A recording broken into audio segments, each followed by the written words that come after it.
The first time my sister saw my children, she was standing in the lobby of her wedding venue, wearing a satin gown that probably cost more than my first car. I had barely made it through the doors when Serafina stopped in the middle of a conversation and stared at me. Then at Caleb. Then at the little girl holding his hand. Finally, her eyes landed on the baby sleeping against my chest. For a few seconds, she looked like she had forgotten where she was. 2 years earlier, Sarah had called me infertile in front of our entire family. Several people had laughed. My mother had told me not to be so sensitive. Now my sister was looking at my children as if I had brought them there specifically to prove something to her. I hadn't. But standing there that morning, watching her expression change, I knew the past I had spent 2 years trying to leave behind was about to catch up with all of us. To understand why, you have to know what my family was like before I stopped being part of it. My name is Elowen Marlowe. I was 32 when everything started and 34 by the time I walked into Sarah's wedding. I worked as an interior designer and ran a small studio with a friend from college.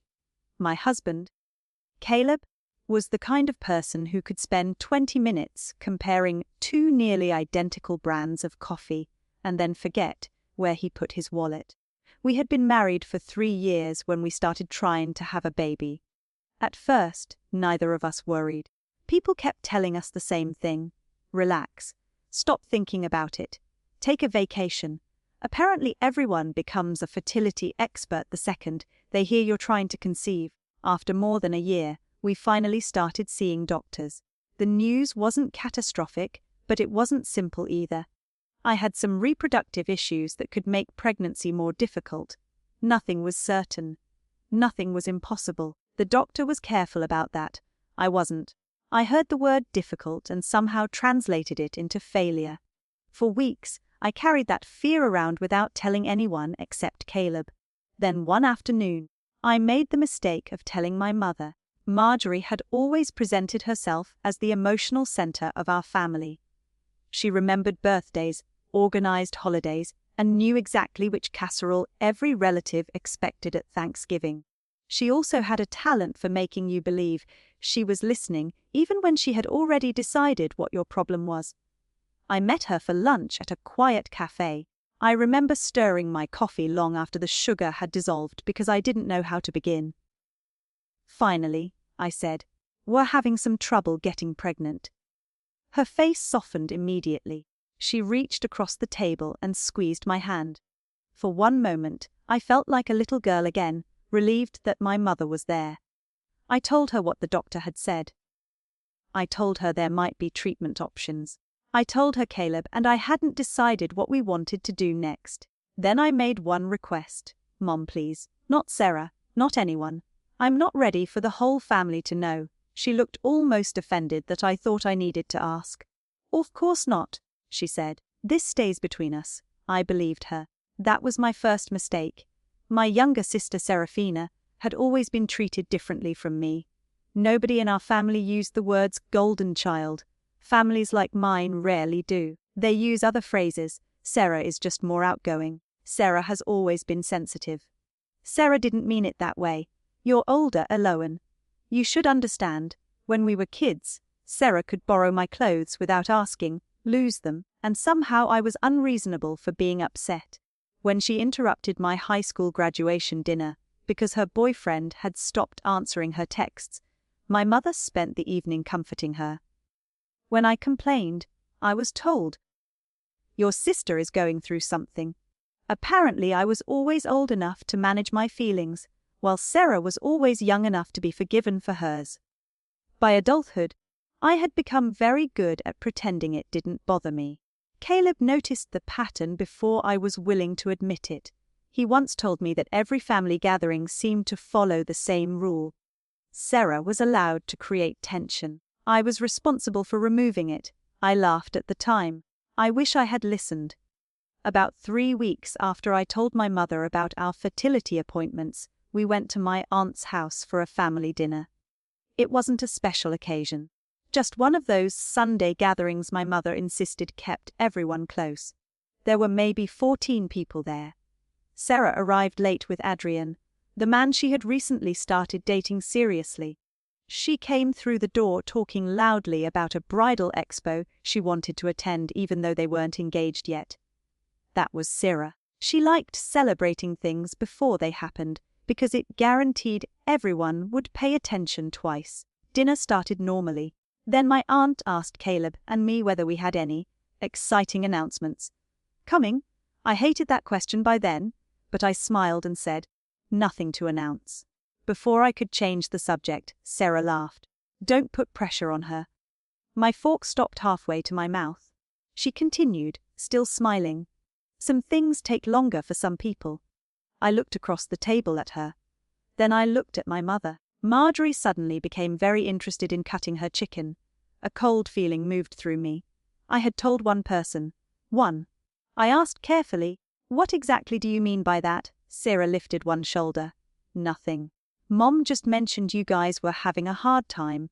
The room didn't go silent, but everything sounded farther away. I turned toward my mother. You told her. Marjorie gave me the expression she used when she thought I was being difficult in public. She's your sister, Elowen. I asked you not to tell anyone. And I didn't tell everyone. That answer should have told me everything I needed to know. But I was still trying to keep the peace.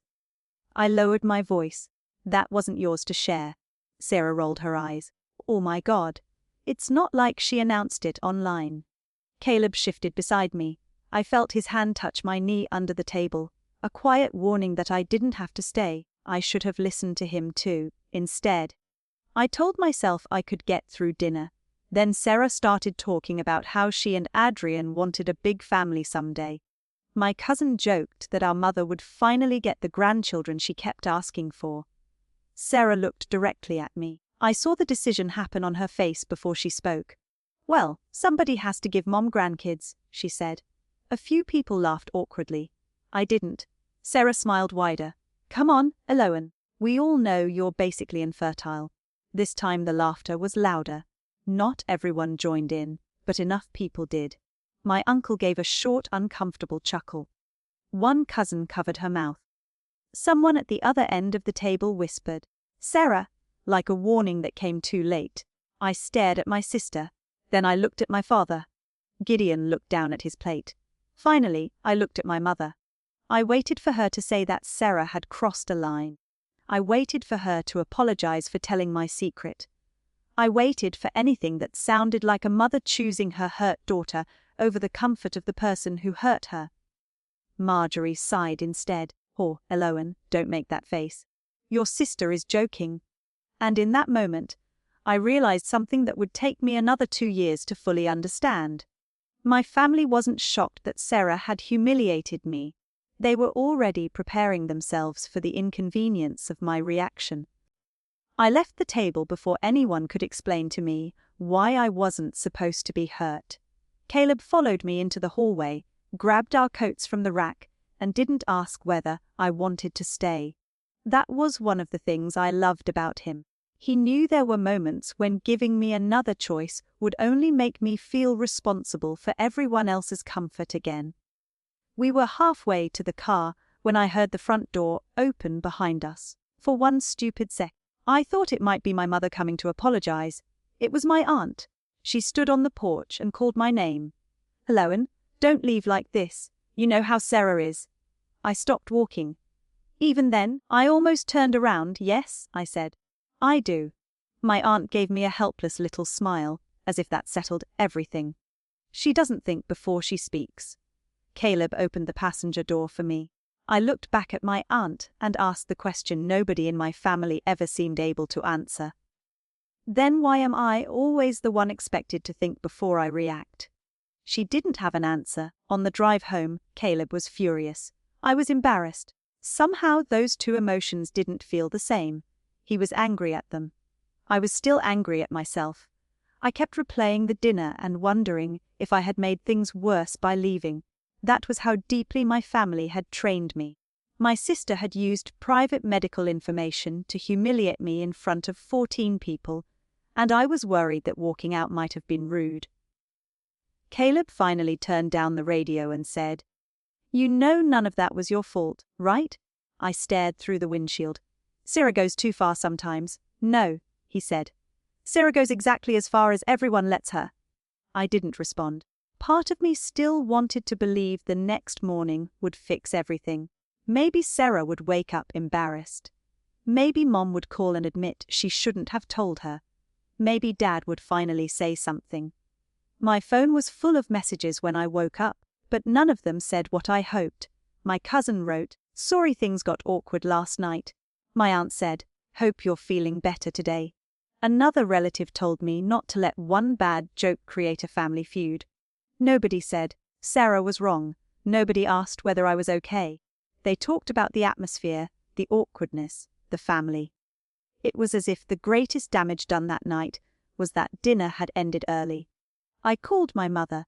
She answered on the third ring and sounded annoyed before I had said more than hello. I was wondering when you'd call.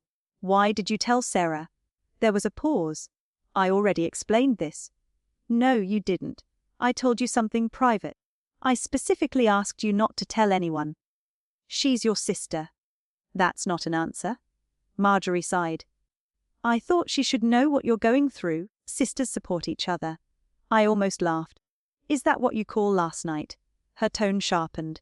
Sarah made an inappropriate joke. I'm not defending that. But she was. She just preferred to defend it indirectly. Then ask her to apologize. Another pause. You're both adults. I'm not getting in the middle. I couldn't believe what I was hearing. She had gotten in the middle the moment she shared my private information. Now that there were consequences, suddenly neutrality mattered. You already got in the middle, Mom. Elowen, I am not going to spend all morning being attacked because you and your sister can't get along. There it was. Sarah had hurt me. I had objected. Somehow we had both become equally responsible. I ended the call before I said something I would regret. That afternoon, Sarah texted me. For a moment, seeing her name made my chest tighten with hope. The message said, "Are you seriously still mad?" I stared at it for nearly a minute before replying. You shared something deeply personal in front of the family and called me infertile. Yes, I'm still upset. I want an apology. Her answer came immediately. Everyone knew I was joking. If you're the only person who couldn't take it, maybe that's not my fault. I read the message twice, then a third time. I showed Caleb. He didn't say anything. He didn't need to. The next message from Sarah was worse. She said I had always been jealous when attention was on her and accused me of creating drama because Adrian was probably going to propose soon. That was the moment I understood she wasn't embarrassed. She genuinely believed the problem was my refusal to laugh. Over the next few days, my mother began calling relatives. I know because several of them contacted me afterward. The story had changed slightly. According to them, Sarah had made a tasteless joke, I had stormed out, and now I was threatening to divide the family unless everyone took my side. I hadn't asked anyone to take sides. I had asked for an apology. Somehow that had become an ultimatum. My father called 3 days later. Gideon was never comfortable with emotional conversations. He could talk for an hour about fixing a leaking roof, but struggled to say 3 sentences about feelings. Your mother says things are getting out of hand, he told me. Did she tell you what happened? I heard. Hund, silence. I waited. Finally, he said. Your sister shouldn't have said it. I felt something loosen in my chest.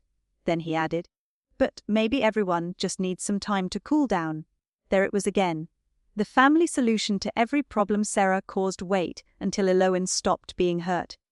Dad, she used private medical information to humiliate me. I know. Mom gave her that information. I know. And you're asking me to let it go? He hesitated. I'm asking you not to let this tear the family apart. I closed my eyes. Why is keeping the family together always my job? He had no answer. After we hung up, Caleb found me sitting on the edge of our bed. I wasn't crying. I almost wished I were. I just felt tired. He sat beside me and said something I had resisted hearing for years. Your family has a system, Ellie. Sarah hurts you. Your mom protects her. Your dad stays quiet. Then everyone waits for you to forgive them so they don't have to change. I wanted to argue. Instead, memories started coming back. Sarah borrowing my things without permission. Sarah turning my graduation dinner into a crisis about herself. Sarah insulting a boyfriend I had in college and Mom telling me she was only being protective. Every incident was different, but the ending was always the same. I was older.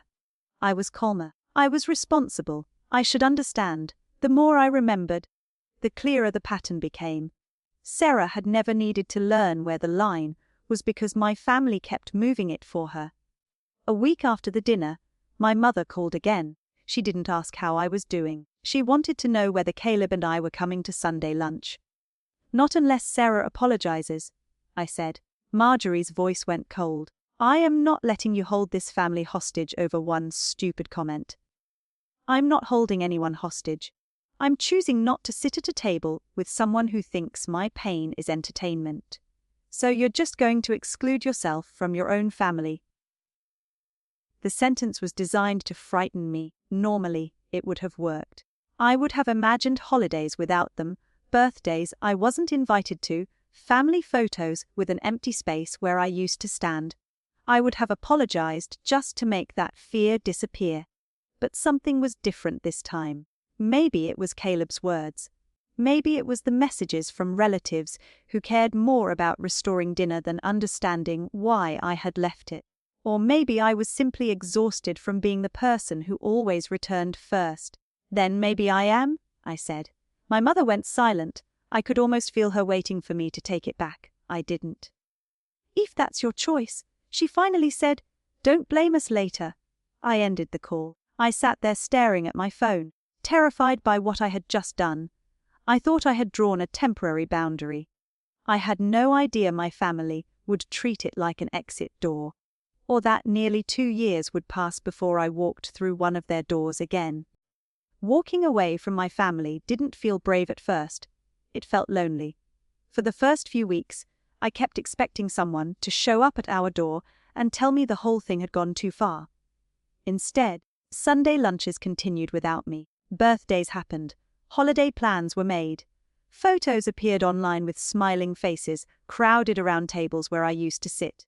My mother told relatives I was taking some time for myself, which was technically true in the same way that saying someone left a burning building because they wanted fresh air is technically true. She never mentioned why I had stepped away. She never said Sarah had refused to apologize. She certainly never mentioned that she had been the person who gave Sarah my private information in the first place. The official family version became that I was upset and needed space. Everyone seemed perfectly willing to wait for me to stop being upset. Nobody seemed interested in changing the reason I was upset. Sarah got engaged to Adrian 4 months later. I found out through a photograph my cousin posted online. Sarah was holding up her hand while my mother hugged her from behind. The caption said something about gaining a son and planning the wedding of the century. I stared at that picture longer than I should have. I wasn't jealous of the engagement. What hurt was seeing how easily the space I had left behind had closed. There was no visible hole where I used to be. Caleb found me sitting at the kitchen counter with my phone in my hand. "You okay?" he asked. "I don't know, that was the truth." I showed him the picture. He looked at it and handed the phone back. "Do you want to call them?" I thought about it. No. It was the first time I said no without secretly hoping someone would convince me otherwise. My father occasionally texted. His messages were always safe. "Happy birthday. Hope work is going well. Your mother says hello." He never asked why I hadn't returned.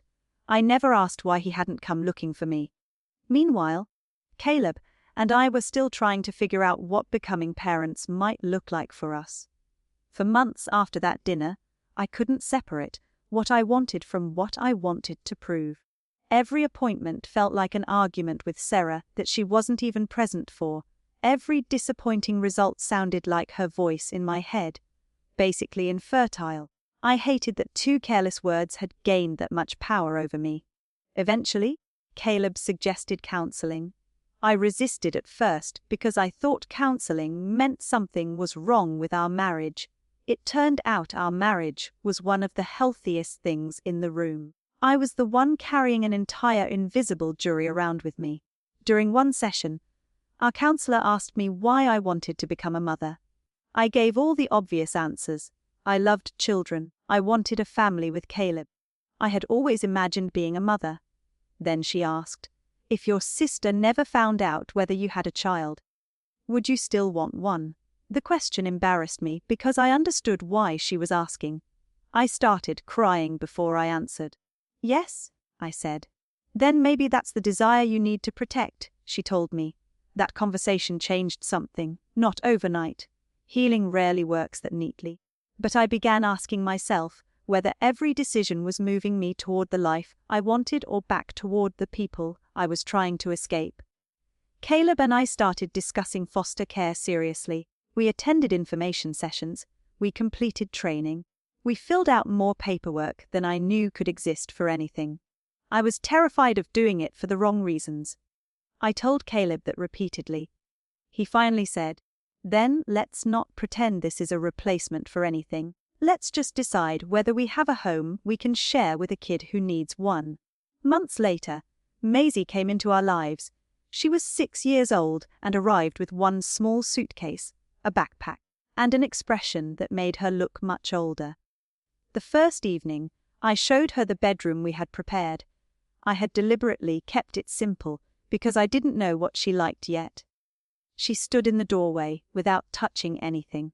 Then she looked at me and asked, how long am I staying this time? I still remember the word this. Not how long am I staying, how long am I staying this time? I crouched so we were closer to eye level. I wanted to promise forever. I couldn't not then. So I told her the only truth I could offer. As long as you're here, we're going to make sure you know you belong here. Maisie didn't suddenly trust us because I said something kind. Real life isn't like that. She hid crackers in her backpack because she worried food might disappear. She asked permission to use the bathroom at night. The first time Caleb raised his voice because he dropped a pan in the kitchen, she froze in the hallway. We learned to be patient. Then we learned that we weren't always as patient as we thought. We made mistakes. She tested boundaries. Sometimes I went into our bedroom after a difficult day and wondered whether I was capable of giving her what she needed. But slowly, the house changed. Her drawings appeared on the refrigerator. Her shoes started collecting by the front door, no matter how many times I asked her to put them away. She began correcting Caleb when he got facts wrong during movie nights. One morning, months after she arrived, I realized she had stopped asking how long she was staying. The day the adoption became final, Maisie squeezed my hand so tightly that my fingers hurt. I didn't care. Later that night, after she was asleep, I sat beside Caleb on the couch and cried. What's wrong? He asked. Nothing. For once, I meant it. I had spent so long waiting for some magical moment when I would feel like someone's mother. I realized I had already been doing the job for months. I had been packing lunches, attending meetings, checking under the bed after nightmares, learning which cereal she hated, and memorizing the exact way she liked her hair brushed. The legal document didn't create that bond. It gave a permanent name to something that had already grown between us. For 2 days, I considered calling my mother. I even typed a message telling her she had a granddaughter. I deleted it. Marjorie had made no attempt to apologize, neither had Sarah. Telling them about Maisie felt less like sharing joy and more like reopening a door I wasn't ready to open, so I didn't. Gideon knew I was doing well, but I kept the details of our family life private. For the first time, I understood that privacy wasn't punishment. It was something I was allowed to have. Then, almost a year after Maisie became our daughter, something happened that none of us expected. I had been unusually tired for several weeks. I blamed work. Then I blamed a cold. Caleb jokingly blamed my habit of answering emails after midnight. I finally made an appointment because the fatigue wasn't improving. A few days later, I sat in our bathroom staring at a positive pregnancy test. I took another one, then another. When I told Caleb, neither of us reacted the way people do in commercials. We just stared at each other. Then I laughed. Then he laughed. Then I cried so hard he thought something was wrong. Maisie was the first person we told after the doctor confirmed the pregnancy. Her immediate concern was whether the baby would be allowed in her room. I told her absolutely not. She seemed satisfied with that answer. Rowan was born months later, and by then, pregnancy no longer felt like evidence in a case I was trying to win. I didn't think Sarah was wrong. I didn't think, now Mom will regret what she did. Mostly I thought, we need more diapers. Our family became louder, messier, and more exhausting. Maisie adored her little brother until he touched one of her toys. Caleb learned he could function on amounts of sleep that should have been medically impossible. I returned to work gradually. Life moved forward. My family of origin knew almost none of it, and I was okay with that. Nearly 2 years had passed since the dinner when Sarah called me infertile. One afternoon, I was sitting on our living room floor with Rowan against my shoulder while Maisie worked on a puzzle nearby. Caleb came inside carrying the mail. He sorted through it, stopped, and looked at one envelope longer than the others. "Ali," he said. Something in his voice made me look up. He handed it to me. The paper was thick and cream-colored. My name and Caleb's were written across the front in elegant script. In the corner was a return address I recognized immediately. I opened it slowly. Inside was an invitation to the wedding of Serafina Marlowe and Adrian Bellamy. After almost 2 years of silence, my sister wanted me at her wedding. I looked at Maisie sitting a few feet away, then at Rowan asleep in my arms. My family had no idea either of them existed, and suddenly I had to decide whether the people who had laughed when I was at my lowest deserved to meet the family I had built after I walked away. The invitation sat on our kitchen counter for 3 days before I touched it again. Every time I walked past it, I felt the same strange combination of irritation and curiosity. Sarah and I hadn't spoken in almost 2 years.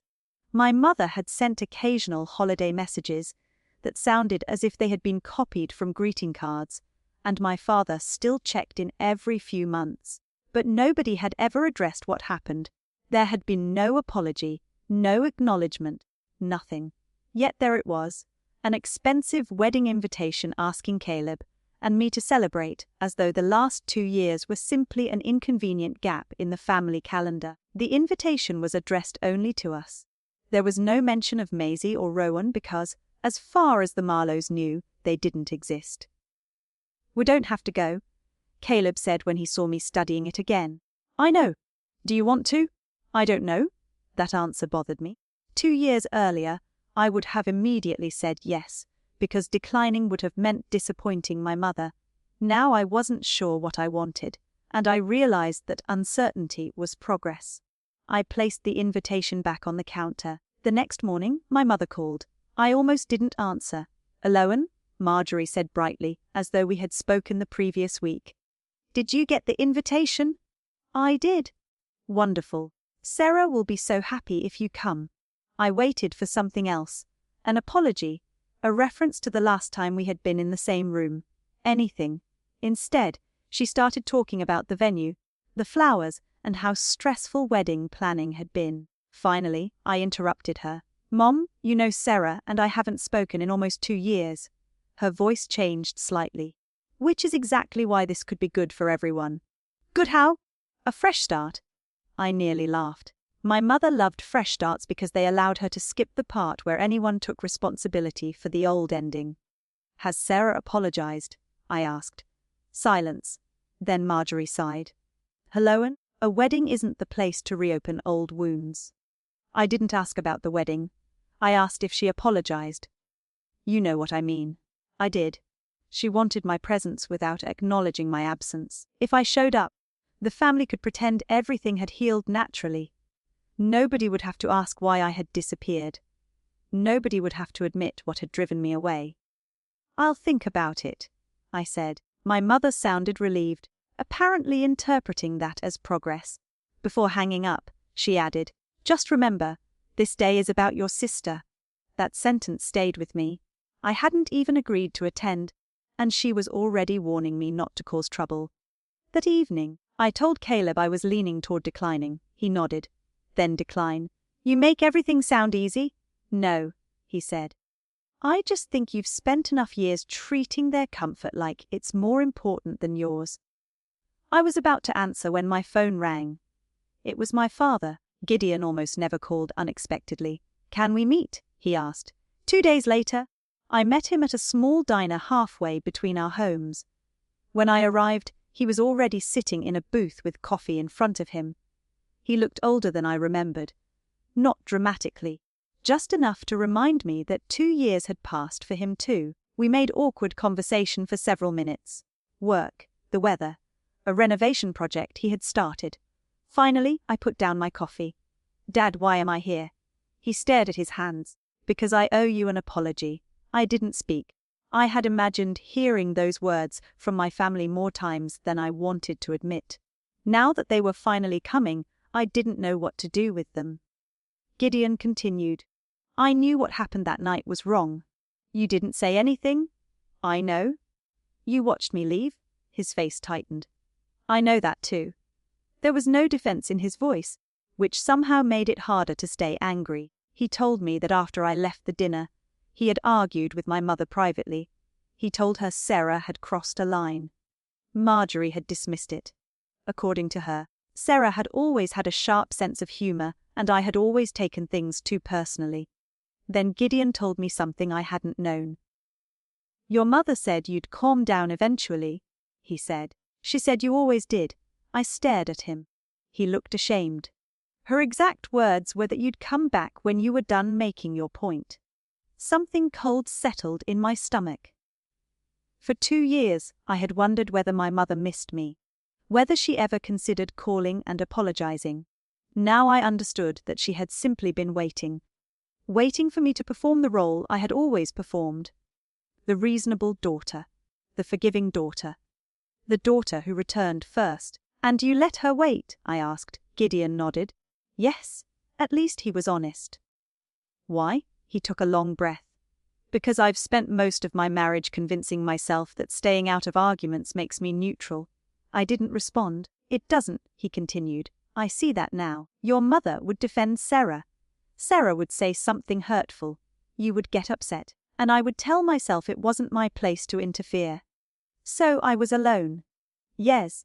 The word landed harder than an excuse would have. He looked directly at me. "I told myself I was staying neutral, Elowen. I wasn't. I was leaving you alone." For a moment, neither of us spoke. The diner continued around us. Cups clinked. Someone laughed near the counter. A server walked past carrying plates. It felt strange that something I had waited years to hear could happen in such an ordinary place. "Why now?" I finally asked. "Because of the wedding." "Partly." He admitted he had watched my mother prepare for Sarah's wedding as if nothing had happened. Whenever someone mentioned me, Marjorie said I would probably attend because Elowen knows family is important. Gideon said hearing that bothered him. "She still thinks I'll come back because I always have," I said. He nodded. "Yes. And what do you think?" He took a moment before answering. "I think we gave you every reason not to." That was the first time anyone in my family had said we, not you and Sarah, not a misunderstanding. We. Gideon asked about my life, really asked. I hesitated, then told him there had been changes. I told him Caleb and I were doing well. I told him I was happy. I didn't give him every detail immediately. Trust didn't return, because someone finally said the right thing once. But I showed him a photograph on my phone. It was one Caleb had taken a few weeks earlier. Maisie was sitting on the couch holding Rowan while making an exaggerated, terrified face, because he had grabbed a handful of her hair. Gideon stared at the picture. His eyes filled before he could hide it. "They're yours?" he asked softly. The question could have hurt if it had come from someone else. From him, I understood what he meant. "They're my children," I said. I told him about Maisie first, how she came to us, how she became our daughter. Then I told him about Rowan. Gideon wiped his eyes and laughed quietly. "I'm a grandfather. You are biologically related to one of them," I said carefully. "But if you're going to be their grandfather, you're going to be grandfather to both." His answer came without hesitation. Of course. I wanted to believe him. Part of me did. Another part remembered how easy it had been for everyone to say the right thing when nothing was being asked of them. Gideon didn't ask why I hadn't told him. That mattered. He seemed to understand. Before we left, he brought up the wedding. "I'd like you to come," he said. I immediately tensed. He raised a hand. "Not for Sarah, not for your mother, and I'm not saying you owe anyone anything." "Then why?" He looked down at his coffee. "Because I spent years standing beside the wrong person whenever things got difficult. I'd like the chance to stand beside my daughter for once." I didn't promise him anything, but that night, I told Caleb about the conversation. We sat at the kitchen table after the kids were asleep. "Do you believe him?" Caleb asked. "I think he believes himself." "That's not what I asked." I smiled despite myself. "I know, I thought about it. I believe he's sorry." Whether he was capable of changing was a different question. For the next week, I went back and forth. Then one morning, Maisie found the wedding invitation. "Who's getting married?" she asked. "My sister." "I didn't know you had a sister." The simplicity of the statement hurt more than I expected. My daughter didn't know I had a sister because my sister had never been part of her life. That wasn't Maisie's fault. It wasn't mine either. I realized then that going to the wedding didn't have to mean returning to the family system I had left. I could walk into that room as the person I was now. And I could leave whenever I wanted. I called Gideon. "We're coming," I told him. He sounded genuinely happy. Then I added, "all four of us." There was a brief pause. "Good. I'm serious, Dad. I'm not hiding Caleb. I'm not hiding Rowan. And I am absolutely not leaving Maisie behind because Mom or Sarah might feel uncomfortable." "You shouldn't have to," he said. That answer made my decision for me. I opened the wedding website and submitted our ROSV. 4 guests attending. I stared at the confirmation screen for a few seconds before closing my laptop. Caleb came up behind me and rested his hands on my shoulders. "You okay? Ask me again when we're in the parking lot." He laughed. But beneath the humor, I felt something I hadn't expected. Not fear exactly, anticipation. My family still remembered the woman who had walked out of that dinner humiliated and alone. They had no idea who would be walking back in, and more importantly, they had no idea I wouldn't be coming alone. On the morning of Sarah's wedding, I sat in our car outside the venue for almost 5 minutes without unbuckling my seat belt. The building was beautiful. Exactly the kind of place my sister would choose. Tall windows, pale stone, carefully trimmed gardens, and enough flowers around the entrance to make it obvious my mother had been involved. Through the windshield, I watched guests walking inside in dresses and suits, many of them people I hadn't seen in 2 years. For the first time since I accepted the invitation, I wondered whether coming had been a terrible idea. Caleb was beside me. Maisie was in the back seat complaining that one of her shoes felt tighter than the other, even though we had already established several times that they were the same size. Rowan was asleep in his car seat, completely unaware that his existence was about to surprise half of my extended family. "We can leave," Caleb said. I looked at him. "We just drove an hour and a half. And I can drive us an hour and a half back." "Maisie will complain." From the back seat, Maisie immediately said, "No, I won't." Caleb looked over his shoulder. "You complained for 40 minutes on the way here." That was about my shoe. I laughed, and the tension broke just enough for me to breathe again. Caleb reached over and squeezed my hand. "I'm serious, Ellie. We can turn around. You don't owe them an entrance." I looked through the windshield again.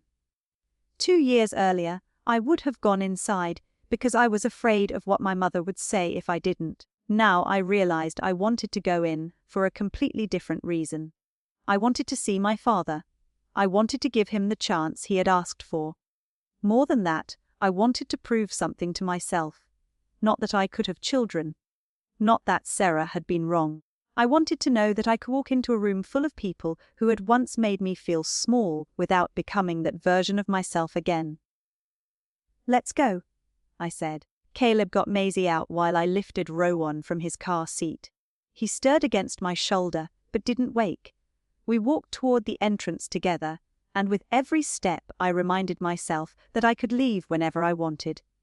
I wasn't trapped. I wasn't 30, 2 years old at my aunt's dinner table, waiting for my mother to defend me. I was simply a guest arriving with my husband and our children. The first person to recognize me was one of my cousins. She was standing near the entrance holding a glass of champagne, her eyes widened. "Elowen," I smiled. "Hi, Dana."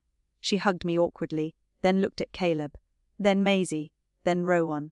I could practically see the questions forming. "Oh my God," she said. "Is that your baby?" Before I could answer, Maisie stepped closer to Caleb. I noticed it immediately. "This is Rowan," I said. Then I put my free hand on Maisie's shoulder. "And this is our daughter, Maisie." Dana blinked. "Your daughter?" "Yes." She recovered quickly and smiled at Maisie. "It's very nice to meet you." Maisie gave her the cautious smile she reserved for unfamiliar adults. Within minutes, the news traveled. I hadn't intended to make an entrance. But when a family hasn't known anything meaningful about your life for 2 years, simply showing up can look dramatic. People approached us one after another. Some were genuinely happy, others were mostly curious. One aunt whispered, "I had no idea," with the kind of expression that suggested I had personally hidden state secrets from her. I kept my answers simple. "Yes, Maisie was our daughter. Yes, Rowan was ours too. Yes, we were happy." No, I wasn't interested in explaining 2 years of my life in the lobby of a wedding venue. Then I saw my father. Gideon was standing across the room. The second his eyes found us, his entire expression changed. He walked toward us quickly, then slowed when he reached Maisie, as if suddenly remembering that he was a stranger to her. "You must be Maisie," he said. She looked at me first. I nodded. "I'm Gideon," he continued. "I'm your mom's dad." Maisie considered that. "So you're my grandpa." My father's eyes immediately filled. He looked at me before answering, silently asking permission. I gave him the smallest nod. "If you'll let me be," he said. Maisie shrugged with the casual authority of a 6-year-old. "Okay," Gideon laughed, and for a moment I had to look away. Then he saw Rowan properly for the first time. He didn't reach for him. He just smiled. That mattered too. He wasn't treating either child like a prize he was entitled to claim. He was waiting to be invited into their lives. My mother was different. Marjorie appeared several minutes later, moving quickly through the crowd. Someone had obviously told her. She stopped in front of me and stared at Rowan. Her hands flew to her mouth. "Elowen." I knew that tone. It was the sound of my mother discovering something she believed she should have known first. "You had a baby." Before I could answer, she stepped closer. "Oh my goodness. Let me see him." She reached toward the blanket around Rowan. I shifted slightly, not enough to be rude, but enough to stop her. "Mom." She looked up, surprised. I turned toward Maisie. "This is Maisie, my daughter." For a second, Marjorie's smile froze. "Oh," 1 syllable. That was all it took. I felt every alarm inside me go off. I knew that difference. I had lived inside that difference my entire childhood. The instant excitement for one child, the polite adjustment for the other. I wasn't going to let it begin again. "Maisie," I said, keeping my voice warm. "This is Marjorie." "She's my mother." My mother bent slightly. "It's nice to meet you, sweetheart." Maisie said hello. Marjorie smiled, but her eyes kept drifting back to Rowan. I saw it. Caleb saw it too. So did Gideon. My father stepped closer to Maisie and asked her about the small purse she was carrying. Within seconds, she was explaining that it contained 2 emergency granola bars and a plastic dinosaur that apparently needed to attend the wedding. I caught Gideon's eye. He understood what I was thanking him for without me saying it. My mother didn't. "How old is the baby?" she asked. 4 months. Her face changed again. 4 months. "And you didn't tell us." I almost reminded her that she hadn't spoken to me in 2 years except for generic holiday messages. Instead, I said, "There was a lot you didn't know." She looked hurt. Maybe she was. But I had learned that someone feeling hurt by your boundary doesn't automatically mean the boundary was wrong. Before she could respond, another relative approached and started asking questions. Soon we were pulled into a larger group. Someone asked about Maisie's school. Someone else wanted to know whether Rowan slept through the night. He didn't. Then one of my older aunts smiled at Rowan and asked, "So is he your first?" I knew what she meant. She wasn't trying to hurt anyone. But I felt Maisie's hand slip into mine. "No," I said. "Maisie made me a mom first." The conversation paused for half a second. Then my father smiled. "That's right." I squeezed Maisie's hand. She looked up at me, and the small smile she gave me mattered more than every surprised face in that room. I didn't notice Sarah immediately. Someone else did. The conversations around us shifted, and heads turned toward the staircase. My sister stood at the top in her wedding gown. She looked beautiful. I can say that honestly. For a moment, I saw the little girl I used to share a bedroom with during family vacations. Then her eyes found me. She stopped. Her gaze moved to Caleb, then to Maisie, then to the baby in my arms. The expression on her face was almost identical to the one I remembered from 2 years earlier, right before she said something designed to make herself feel bigger. Sarah came downstairs slowly. Adrian wasn't with her yet. Several relatives began telling her how beautiful she looked, but she barely seemed to hear them. "You came," she said when she reached me. "You invited me." Her eyes went to Rowan. "And you have a baby." "I have 2 children." I placed my hand on Maisie's shoulder. "This is Maisie?" Sarah looked at her briefly. Right.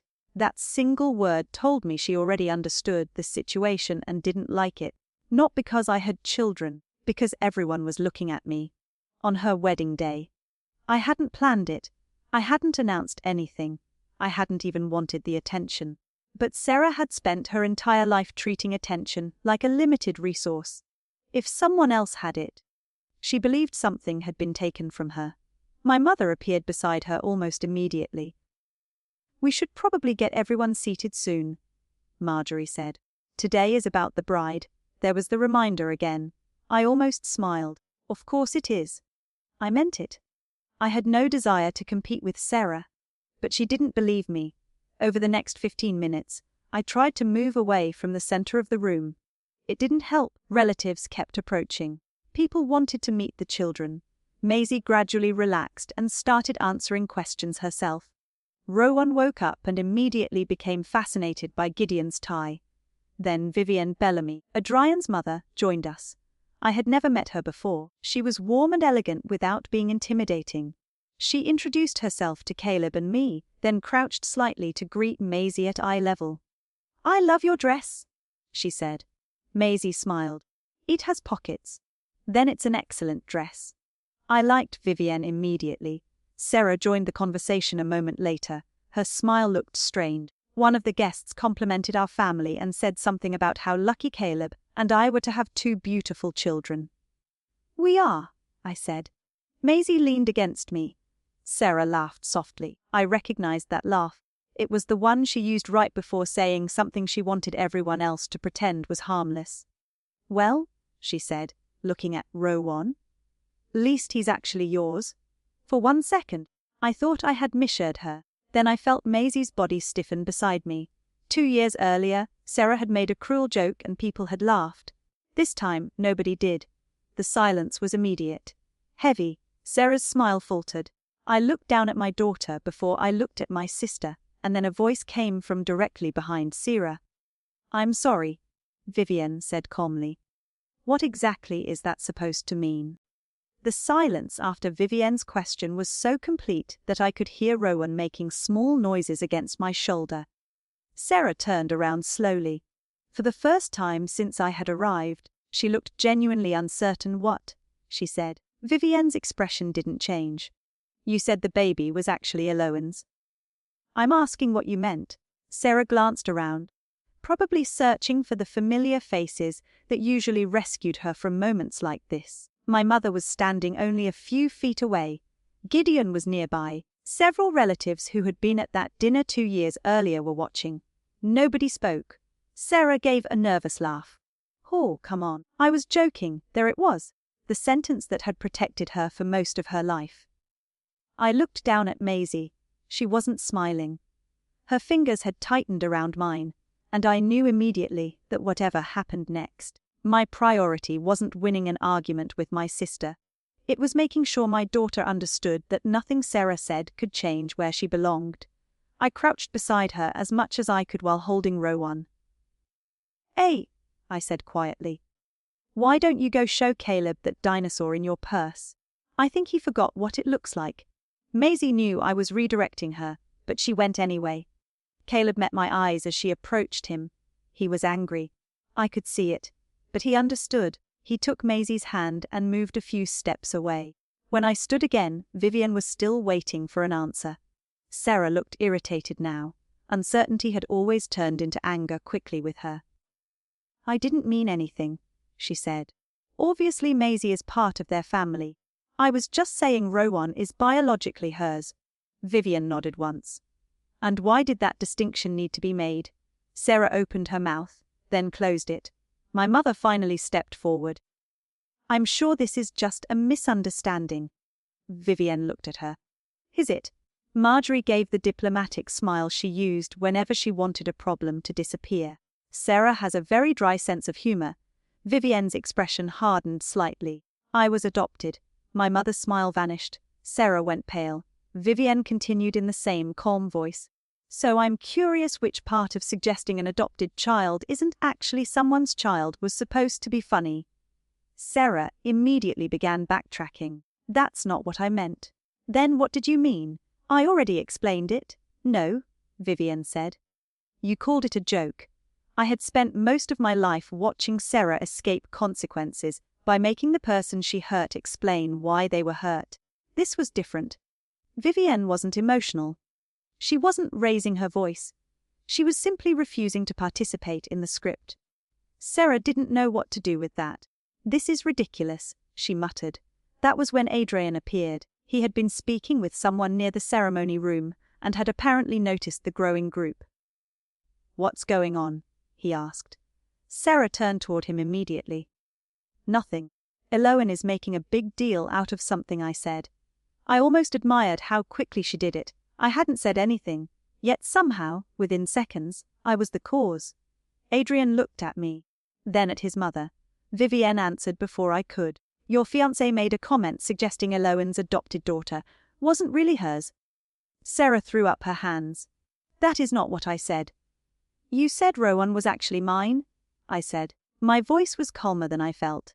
While Maisie was standing beside me, Adrian's face changed. He looked toward Maisie, who was now across the room with Caleb and Gideon. Then he looked back at Sarah. "Why would you say that?" "Because everyone has been making a huge deal about Elowen since she walked in." There it was. Not an apology. Not even a denial this time. The truth. Sarah was angry because people had noticed me. "It's our wedding," Adrian said. "Exactly." She gestured toward me. "And she shows up after 2 years with 2 kids nobody knew about, and suddenly everyone's acting like this is some big reunion." I stared at her. "You invited me." "I invited you?" "I didn't expect." She stopped. "You didn't expect what?" I asked. Sarah looked at Rowan, then at Maisie. She didn't finish the sentence. She didn't have to. She had expected the version of me she remembered. The sister who had left that dinner humiliated. The woman she could still privately imagine as the tragic one. She hadn't expected me to arrive with a life that no longer fit the role she had assigned me. Adrian looked between us. "What does she mean, after 2 years?" My mother stepped in immediately. "This really isn't the time." Adrian turned toward her. "I think I need to understand what's happening." "It's old family drama," Marjorie said. Elowen and Sarah had a disagreement. Elowen decided she needed space. I felt something inside me go still. Even now, my mother couldn't say what happened. A disagreement. As if Sarah and I had argued over who should wash the dishes. Adrian looked at me. "Is that true?" I could have told him everything. I could have listed every message, every excuse, every moment. But I didn't need to. 2 years ago, I told my mother something private about my health. She told Sarah. Sarah used it to humiliate me in front of our family. When I asked for an apology, I was told I was creating drama. So I stepped away. Sarah laughed sharply. "You make it sound so dramatic." "You called me infertile in front of everyone." Adrian stared at her. "You did what?" "It was a joke." The words came automatically. I saw Vivienne's expression change, so did Adrian's. My mother stepped closer to me. "Elowen, please, you always do this." I looked at her. "Do what?" "You hold on to things.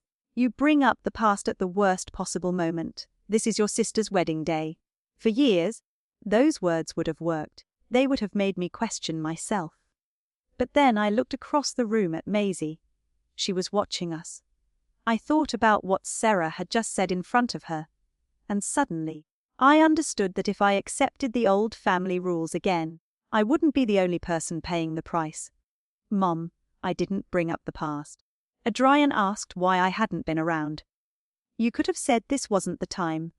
Sarah could have not insulted my daughter. Marjorie's face tightened.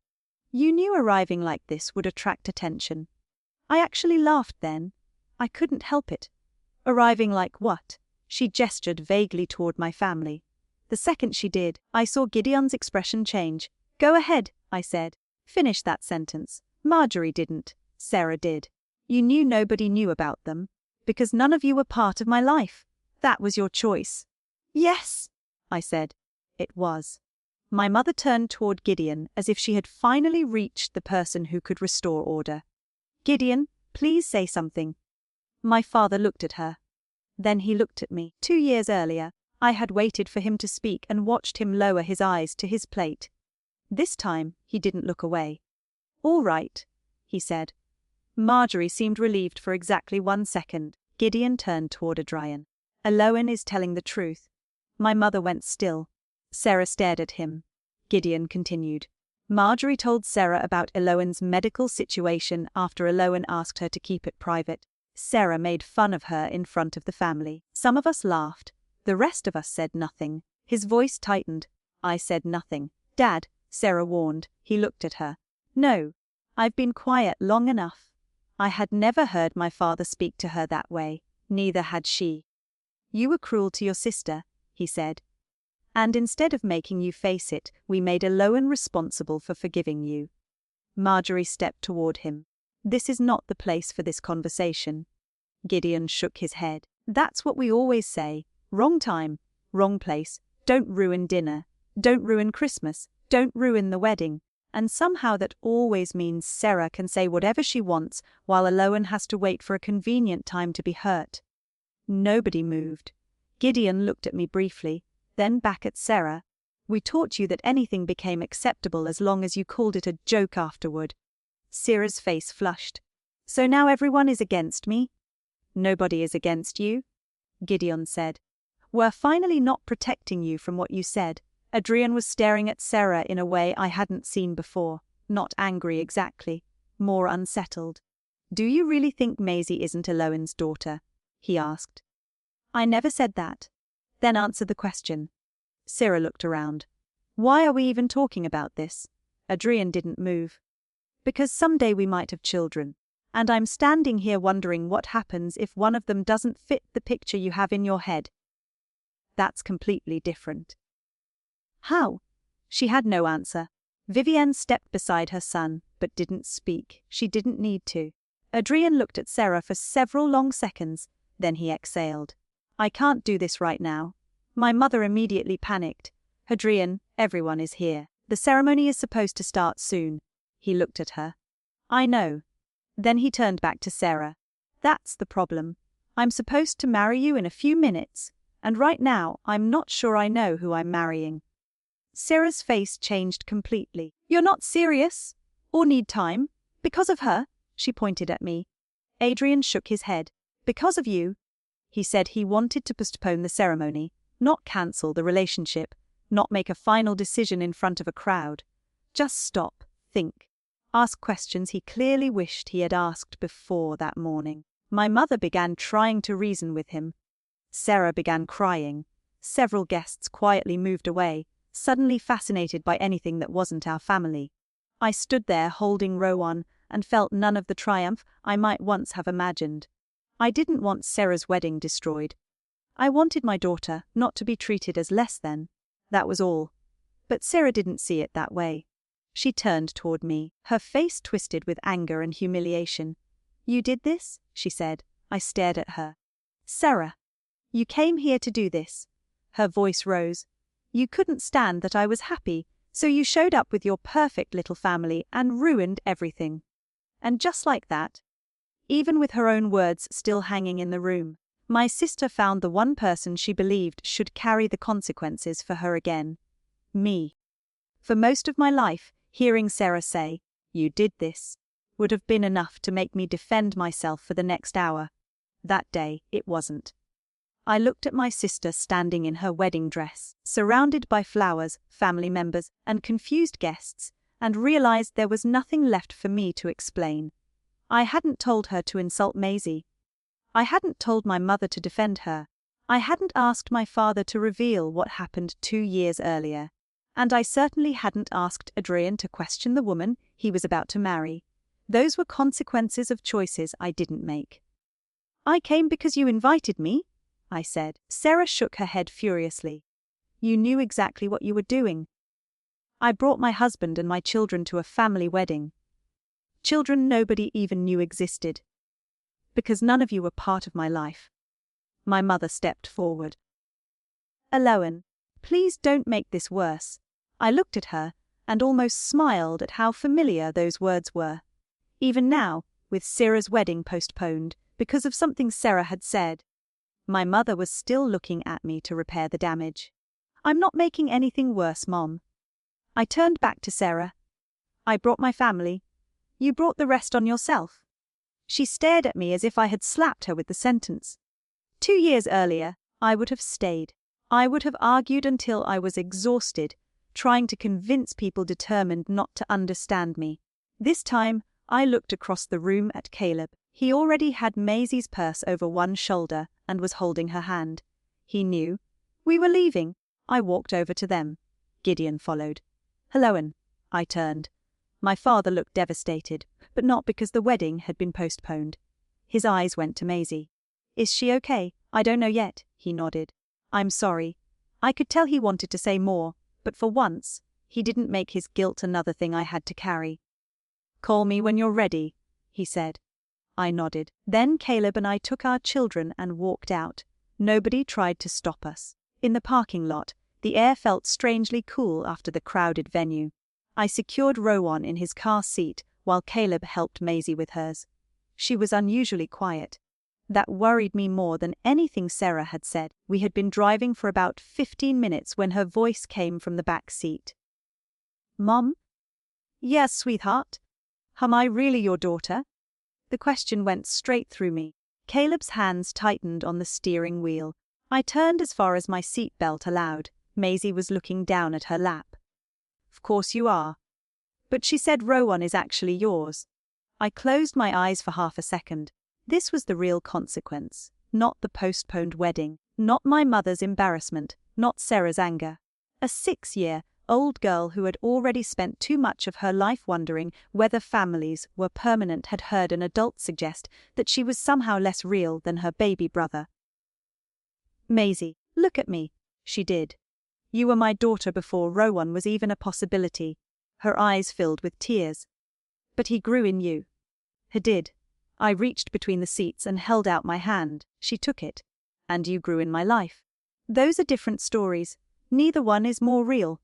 She thought about that. So you love us the same.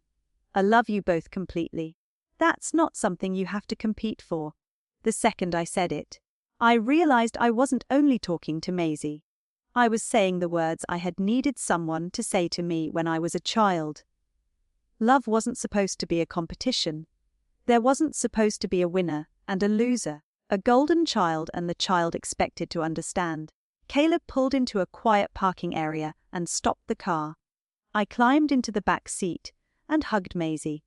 She cried for a minute, then asked whether we could get ice cream. Children have an impressive ability to move from existential family questions to dessert. We got ice cream. Rowan slept through most of it. By the time we arrived home, the wedding felt like something that had happened days earlier instead of hours.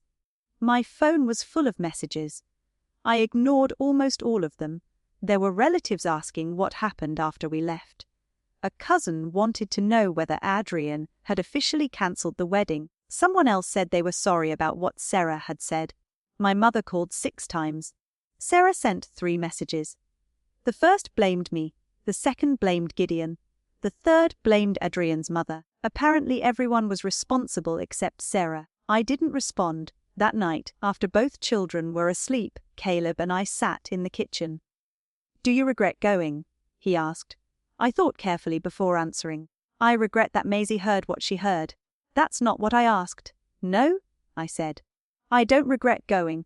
If we hadn't gone, I might have spent years imagining some future reconciliation where everyone had magically changed. Now I knew exactly where everyone stood. Sometimes clarity is painful, but it's still a gift." Gideon called 2 days later. I answered. The first thing he asked was about Maisie. I told him she was okay, but that Sarah's comment had affected her. He was quiet for a moment. "I'm sorry I didn't stop this years ago. You couldn't have predicted what Sarah would say." "No. But I helped teach her there wouldn't be consequences." I appreciated that he didn't minimize his role. Then he said something I didn't expect. "I'm not asking you to forgive me. I'm asking what I need to do differently." I told him the truth. Start by showing up when nothing dramatic is happening. So he did. Not immediately and not constantly. He started small. He called. He remembered Maisie's school event. He sent birthday cards addressed equally to both children. When he visited, he asked before bringing gifts, because he didn't want to create another competition. Trust didn't rebuild in one emotional conversation. It rebuilt through boring consistency. That was exactly what I needed. My mother was harder.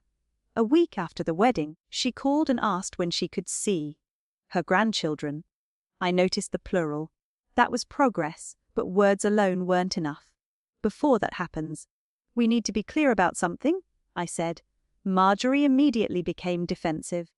I know Sarah shouldn't have said what she said. "This isn't only about Sarah." I reminded her of the way she had reacted when she first saw us. Rowan had received instant excitement. Maisie had received an "oh." My mother insisted I was reading too much into one moment. Maybe I was. But I had spent 34 years watching small moments become family roles. I wasn't taking that risk with my children.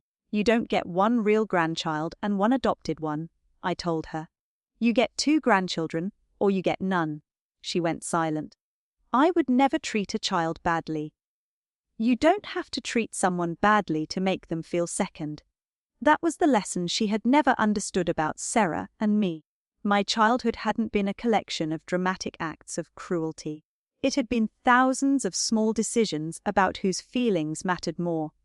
I wasn't asking my mother to be perfect. I was asking her to recognize the pattern before she repeated it. She didn't give me the apology I wanted that day. She said she needed time to think. I told her to take it. The old Elowen would have panicked at that silence. The new one went upstairs and helped Maisie with a school project. As for Sarah, she sent me one final message about a month later. She said I had ruined the most important day of her life, and that if I had simply stayed away, she and Adrian would be married. I read it once. Then I deleted it. Maybe Adrian eventually married her, maybe he didn't, at that point. It wasn't my story to manage. I had finally learned the difference between someone's consequences and my responsibility. Months passed. Our life became ordinary again, which turned out to be exactly what I wanted. One evening, I came home from work to find Caleb standing in the kitchen staring at something blackened in a baking dish. Maisie was at the table complaining about fractions. Rowan was in his high chair throwing pieces of banana onto the floor with impressive determination. "Dinner had a setback," Caleb announced. "Dinner is dead." Maisie corrected him. I laughed so hard I had to put my bag down. We ordered pizza. Gideon called while we were eating and listened patiently, while Maisie explained why fractions were a conspiracy invented by adults. Rowan knocked over his cup. Caleb blamed gravity. Nothing about the evening was special. That was what made it perfect. For years, I thought family was something I had to earn by being easier to love. I thought if I stayed calm enough, forgave quickly enough, and asked for little enough, eventually I would be treated like I mattered as much as Sarah did. Walking away taught me something different. Family wasn't supposed to require one person to disappear so everyone else could stay comfortable. And motherhood wasn't something my sister could grant or take away with a joke. For 2 years, I thought the best answer to Sarah calling me infertile would be proving her wrong. I was wrong about that too. Rowan didn't make me more of a mother, and Maisie never made me less of one. The real answer was learning that the people who laughed that night had never been qualified to decide my worth in the first place. Karma didn't arrive because I planned revenge.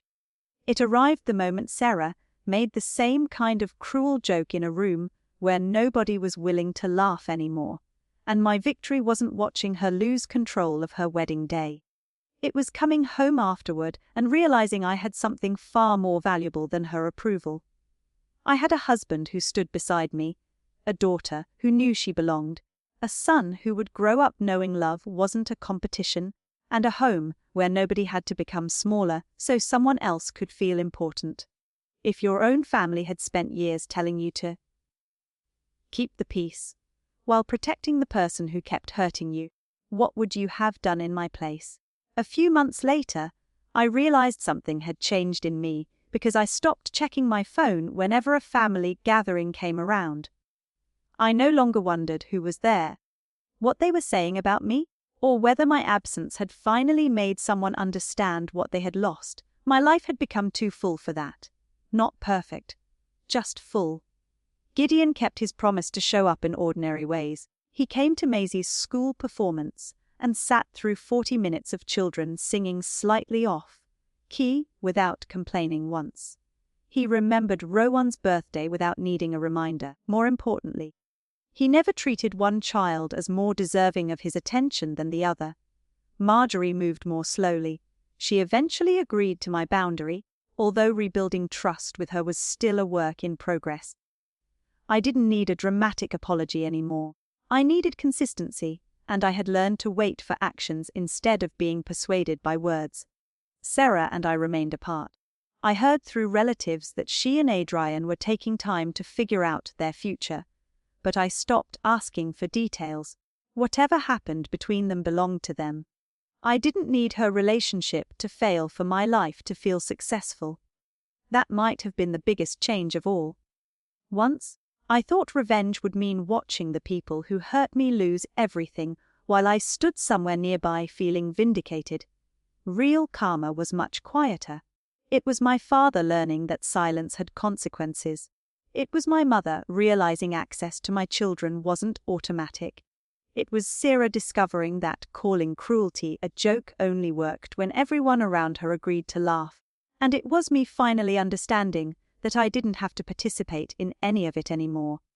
One Saturday morning, I found Maisie sitting on the living room floor trying to teach Rowan how to stack wooden blocks. He kept knocking them down. She kept rebuilding them. Caleb was making pancakes in the kitchen and insisting that the smoke detector was being overly sensitive. I stood in the doorway watching them and thought about the woman I had been 2 years earlier, sitting at a family dinner while people laughed at something that had broken my heart. Back then, I thought the worst thing that could happen was discovering I might never have the family I imagined. I had no idea that losing one version of family would teach me how to build a healthier one. I didn't walk away from the Marlowes because I wanted revenge. I walked away because I finally understood that peace purchased with my silence wasn't peace at all, and when I eventually returned, I didn't need to expose anyone or destroy anything. I simply stopped protecting people from the consequences of their own choices. Maybe that's why the karma felt complete. My sister once made me feel like becoming a mother was something I had failed at. 2 years later, I understood that motherhood had never been about proving her wrong. It was about making sure my children never had to compete for the kind of love I had spent my childhood trying to earn. And if someone in your own family repeatedly hurt you, then called you too sensitive, whenever you finally stood up for yourself, how many chances would you give them before choosing your own peace?